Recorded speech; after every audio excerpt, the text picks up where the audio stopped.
യുഎസിൽ ഇനി ആണും പെണ്ണും എന്ന രണ്ട് ജെൻഡറുകൾ മാത്രമേ ഉണ്ടാവുകയുള്ളൂവെന്നും ട്രാൻസ്ജെൻഡർ ഭ്രാന്ത് അവസാനിപ്പിക്കുമെന്നും നിയുക്ത പ്രസിഡന്റ് ഡൊണാൾഡ് ട്രംപ്.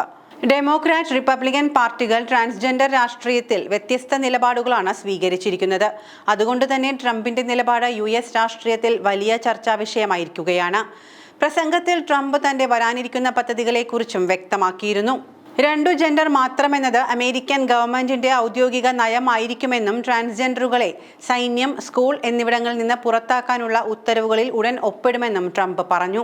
ട്രാൻസ്ജെൻഡർമാരെ യുഎസ് സൈന്യത്തിൽ നിന്നും പുറത്താക്കാനുള്ള സുപ്രധാന ഉത്തരവിൽ ഒപ്പുവെക്കാൻ ഡൊണാൾഡ് ട്രംപ് തയ്യാറെടുക്കുകയാണെന്നാണ് റിപ്പോർട്ടുകൾ പറയുന്നത്. ഉത്തരവ് നിലവിൽ വന്നാൽ പ്രായം, സേവന കാലയളവ്, ആരോഗ്യം എന്നിവ നോക്കാതെ ട്രാൻസ്ജെൻഡർ വ്യക്തികൾ സൈന്യത്തിൽ നിന്നും പുറത്താക്കപ്പെടും.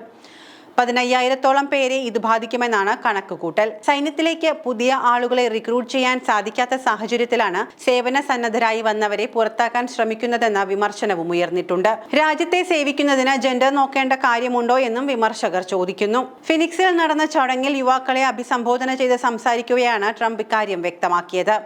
കൂടാതെ സ്ത്രീകളുടെ കായിക ഇനങ്ങളിൽ നിന്ന് പുരുഷന്മാരെ പുറത്താക്കും. അതുപോലെ കുട്ടികളുടെ ചേലാകർമ്മം അവസാനിപ്പിക്കാനുള്ള ഉത്തരവിലും ഒപ്പിടുമെന്ന് ട്രംപ് വ്യക്തമാക്കി. സൈന്യത്തിനു പുറമെ വിദ്യാഭ്യാസം, സ്പോർട്സ്, ആരോഗ്യം തുടങ്ങിയ മറ്റു മേഖലകളിലും ട്രാൻസ്ജെൻഡർമാർക്ക് നിയന്ത്രണം ഏർപ്പെടുത്തുമെന്നാണ് വിവരം. കുടിയേറ്റ കുറ്റകൃത്യങ്ങൾ നിയന്ത്രിക്കണമെന്നും മയക്കുമരുന്ന് സംഘങ്ങളെ വിദേശ തീവ്രവാദ സംഘടനകളായി പ്രഖ്യാപിക്കുമെന്നും പാനമ കനാലിലെ യുഎസ് നിയന്ത്രണം പുനഃസ്ഥാപിക്കുമെന്നും ട്രംപ് പ്രഖ്യാപിച്ചു. ഇതിനൊപ്പം യുക്രൈനിലെ യുദ്ധം അവസാനിപ്പിക്കണമെന്നും മിഡിൽ ഈസ്റ്റിലെ അരാജകത്വം അവസാനിപ്പിക്കുമെന്നും മൂന്നാം ലോക മഹായുദ്ധം തടയുമെന്നും അദ്ദേഹം പറഞ്ഞു.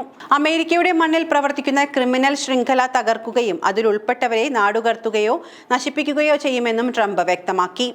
വൈറ്റ് ഹൗസിൽ എത്തി ആദ്യ ദിനം തന്നെ ഈ ഉത്തരവിൽ ഡൊണാൾഡ് ട്രംപ് ഒപ്പുവെക്കുമെന്നാണ് പ്രതിരോധ വൃത്തങ്ങളെ ഉദ്ധരിച്ചുകൊണ്ടുള്ള റിപ്പോർട്ട്. ജനുവരി 20-നാണ് ഡൊണാൾഡ് ട്രംപ് അധികാരമേൽക്കുന്നത്.